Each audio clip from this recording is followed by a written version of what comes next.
지난해 합계 출산율이 한 명에도 못 미친 것으로 나타났습니다. 여성 한 명이 평생 아기를 한 명 미만으로 낳는다는 뜻인데요. 인구가 줄어드는 속도가 예상보다 훨씬 빨라질 것으로 보입니다. 취재기자 연결하겠습니다. 신윤정 기자.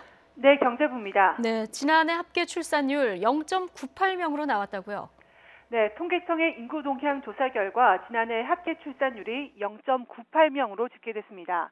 지난 2017년에는 1.05명으로 가까스로 한 명 선은 지켰었는데 1년 사이에 결국 한 명대가 무너졌습니다. 0.98명은 관련 통계가 작성된 지난 1970년 이후 최저치이기도 합니다. 합계 출산율은 지난 1971년에 4.54명으로 정점을 찍고 1987년 1.53명까지 꾸준히 떨어졌습니다. 이후 1990년대 초반에 1.7명 수준으로 잠시 올랐다가 다시 감소로 돌아섰고 급기야 이번에 한 명선 아래까지 추락한 겁니다.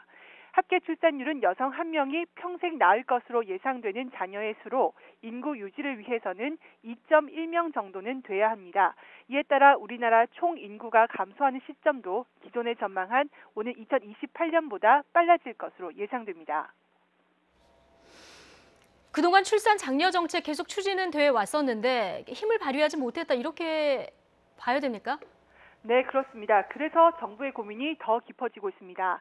인구 규모가 중요한 이유는 15살에서 64살 사이 경제 활동을 할 수 있는 생산 가능 인구 때문인데요.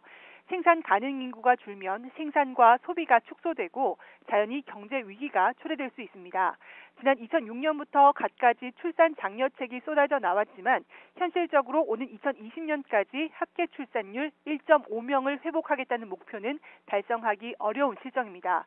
따라서 정부도 저출산 대책을 삶의 질과 성평등을 보장하는 방향으로 전환하고 한 해 출생아 수가 30만 명 아래로 떨어지지 않도록 집중하기로 했습니다. 지난해 출생아 수 역시 통계 작성 이후 역대 최저치였지만 32만 6,900명으로 30만 명 선은 지켰습니다. 지난해 사망자 수는 29만 8,900명으로 1년 전보다 13,400명이 증가하며 통계 작성 이후 최대치를 기록했습니다.